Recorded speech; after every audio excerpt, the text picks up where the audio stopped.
और हरी भरी फसलों के बीच बसा एक शांत सा गांव था। यहाँ के लोग सादगी से जीते थे, खेतों में मेहनत करते थे और शाम को चौपाल पर हंसी बांटते थे। पर अरुण का सपना कुछ और बड़ा था। वो चाहता था कि एक दिन इसी गांव में अपनी मटन बिरयानी का ढाबा खोले। काश एक दिन मेरा भी अपना मटन बिरयानी का ढाबा हो। ऐसी बिरयानी बनाऊं कि पूरा गांव याद रखे। ऊपर से गांव वाले उसके इस सपने का मजाक उड़ाते थे। ओए अरुण, सुना है तू ढाबा खोलेगा? पहले चाय में दूध डालना सीख ले, फिर बिरयानी की सोचना।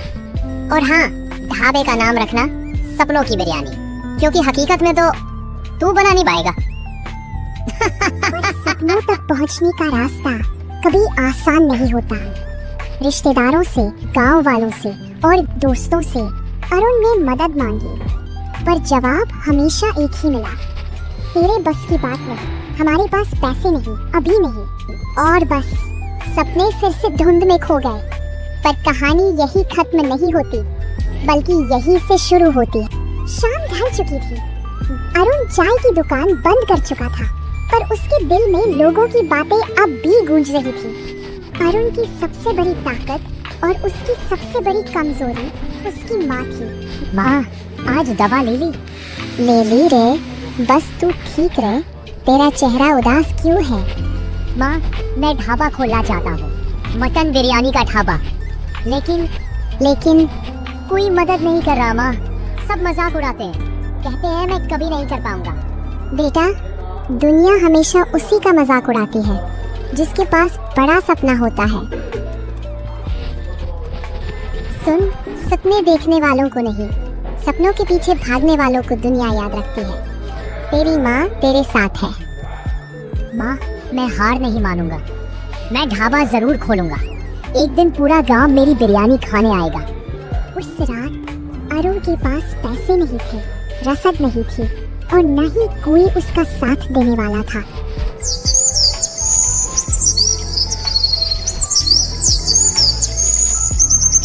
चाय बढ़िया बनी है अरुण। शुक्रिया भाई, और बनाऊं? और उसी पल गांव में एक बड़ा ऐलान होने लगा। सुनो सुनो सुनो, 10 दिन बाद इस गांव में मटन बिरयानी प्रतियोगिता होगी और जो विजेता होगा उसे मिलेगा 1 लाख रुपए का इनाम। पर प्रतियोगिता में तो बड़े बड़े लोग आएंगे और मुझे तो बिरयानी बनाना ठीक से आती भी नहीं। मैं कैसे जीत पाऊंगा?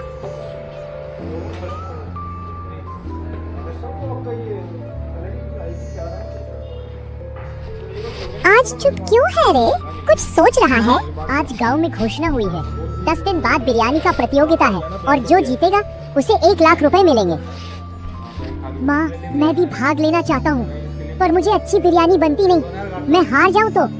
बेटा, जीतने से पहले हार का डर मत रखो। अगर कोशिश नहीं करेगा तो ना हार पता चलेगी न जीत। और एक बात, क्यों ना कादिर चाचा से मदद मांगो? वही तो पहले गांव में सबसे अच्छी मटन बिरयानी बनाते थे। हाँ माँ, तुम सही कह रही हो।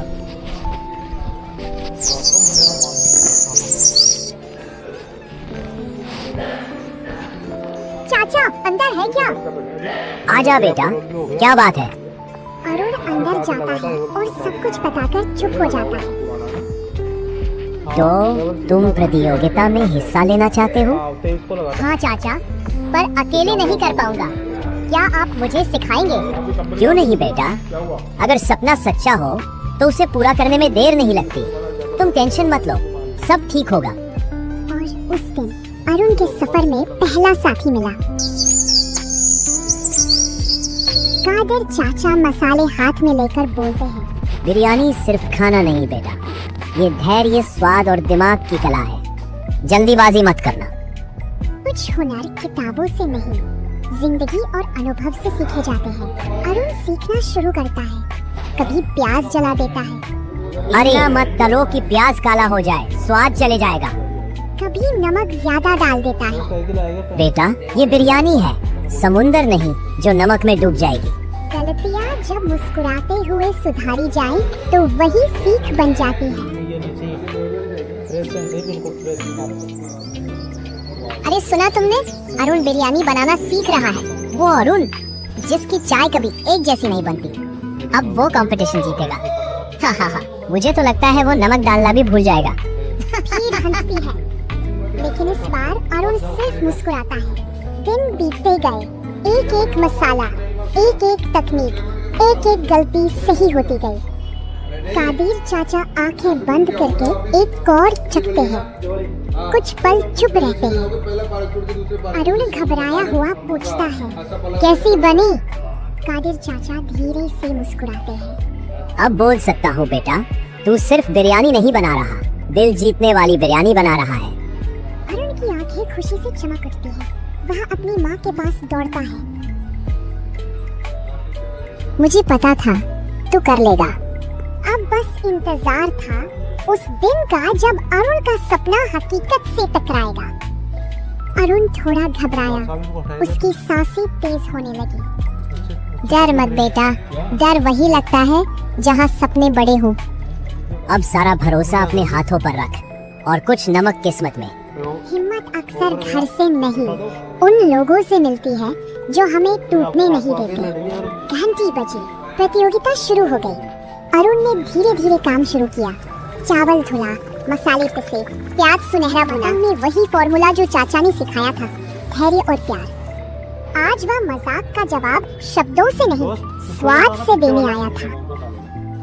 सबकी मटन बिरयानी तैयार हो गई तो जजों ने एक एक करके हर प्लेट का स्वाद चखा।